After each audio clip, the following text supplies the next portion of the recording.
Does it matter that the state is announcing that this is a relationship officially recognized by the state of California marriage? Yes. And is that part of something that goes into why you want this to happen to you?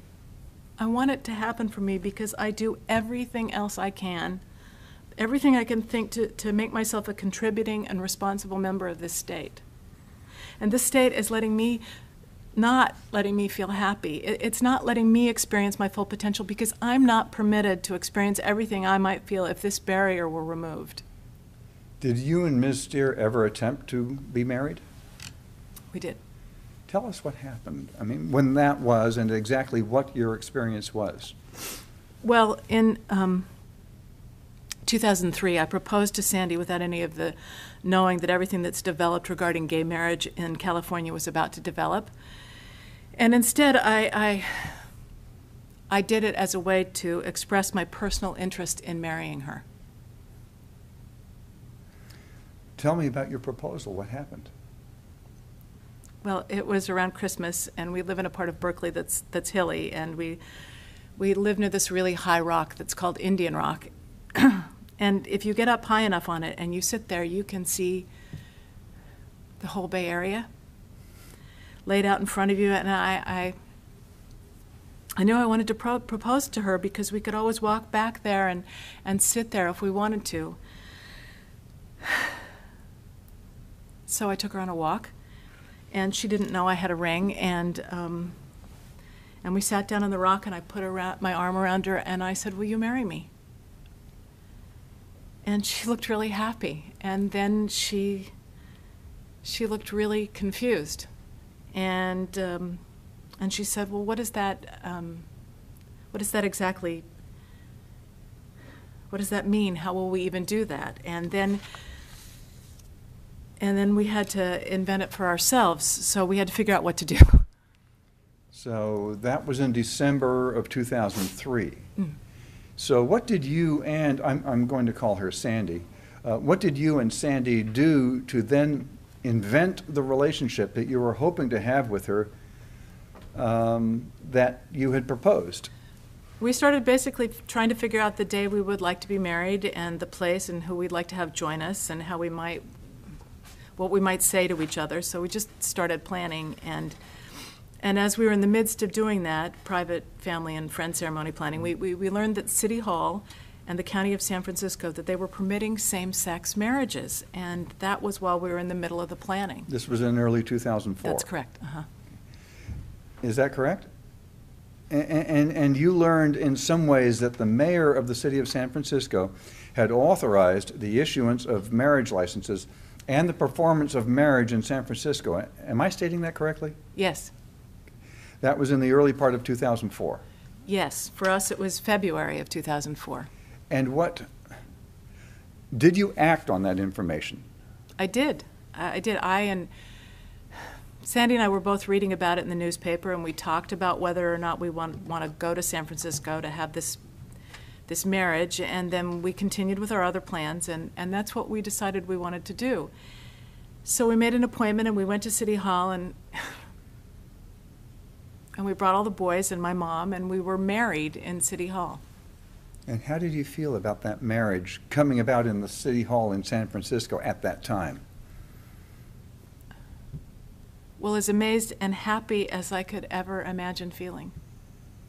And I said a moment ago that I never let myself imagine that. So in some ways, the feelings were new to me. I didn't really know what they were, and I'm still confused by these experiences because they're not the ones that have been. I haven't let myself want to feel them. So I have a sense that it's an almost otherworldly experience, like floating above a ceremony and saying, "Oh my God, that's me getting married." And I never thought this would happen. Did you then, after that ceremony, go forward with this private ceremony that you had planned? We did. We continued those plans because only a few people, our kids and And my mom attended the ceremony in City Hall, and we wanted to continue with the other ceremony so that more people could see and come, and we would see everybody. Did you have a party, a ceremony, an exchange of vows? We did. We did. We planned an afternoon in Berkeley where our friends and our family had joined us, and we had a small ceremony. And then we all came inside, and there was a big celebration. How many? How many people? It's about 100 guests. What month was that? That was August 1st. Of 2004. Yes. After that, was there a decision by a California court having to do with the ceremony that you entered into in San Francisco at City Hall? Yes. A few weeks after our August ceremony, the state Supreme Court ruled that that the San Francisco weddings were invalid. What was your reaction when you heard that? Well, the part of me that was disbelieving and unsure in the first place was confirmed. The fact really is almost when you're gay that you think you don't really deserve those things. So it did have this sense of, well, you know, I really didn't deserve to be married. Did you receive notification, official notification, that your marriage was null and void? Yeah. The city and county of San Francisco sent us a letter after after the ruling, and it was a form letter, and our names were typed on the top, and it said, "We are sorry to inform you that your marriage is not valid, and we would like to return your marriage fees to you. And would you like them by check or donated to a charity?" And so that was that's when we knew for sure we weren't married in San Francisco anymore. And what feelings did that evoke, that experience? That I'm not good enough to be married. Sometime in 2008, the California Supreme Court rendered a decision, I think it was May of 2008, that marriage could be obtained by same-sex individuals irrespective of sexual orientation. Do you remember that decision? I do. What did you feel when you heard that the California Supreme Court said that you had a constitutional right to marry the person of your choice? I was elated to hear it. I really was. And I know that Sandy was too, because we talked about that ruling when it happened. And after we had known about it for a little while, we started to hear our friends talk about plans to get married, and we were very excited for them. And then, of course, we asked ourselves, would we get married again? And it didn't take more than a few minutes, really, for us to. It was unanimous that we couldn't bring ourselves to do it again right then. The experience in 2004 we hadn't really recovered from it. And I didn't feel at that time, given what was going outside the Supreme Court ruling in the political world, that it was necessarily a permanent solution there, and we decided that the impermanent solution before, and we decided not to go forward at that time. Were you aware that people were organizing an effort to overturn that California Supreme Court ruling? Yes. Decision, excuse me. Yes, I was aware that there was a campaign starting. What became Proposition 8? You were aware that there was an effort going on to put a measure on the ballot to overturn the California Supreme Court decision. I remember media reports of groups or individuals saying we disagree and we'll have to take action, and the beginning of what resulted in the ballot initiative. And that was a ballot initiative that came on the ballot in November of that same year. Is that correct? Correct. Now, what was it like for you to be a citizen, to watch and listen to the campaign to overturn that California? Can you just relate your reactions to what was going on around you in the political world on that subject? Well, I mean, I'm a California resident, so I could see evidence of the campaign, and I commute on the local highway, and I'd see the bumper stickers every day. And I did see some of the television ads. One in particular, I remember I saw some posters on people's lawns, but that was about it. What did You say you saw one ad in particular. What do you remember about that? Well, it struck me as being sort of an education-focused ad because there was a moment where they showed the ed code in the ad. The education code. Yeah, the California Education Code, which I'm sort of interested in, so it got me interested in that ad. And it did talk about needing to protect your children from learning about gay marriage in school. That was the gist of the ad. How do you feel, did you feel about that? You work with children every day. I do. Well, I work on their behalf. I remember feeling that the ad was attempting to create a sense of fear and worry in me, and that the solution would be to vote yes on Prop 8. It was kind of this, for that kind of a feeling that kind of simplified this complex thing about relationships into being a bad thing.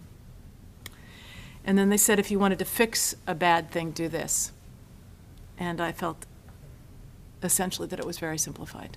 As a parent, did you have a reaction to the Proposition 8 campaign? I did.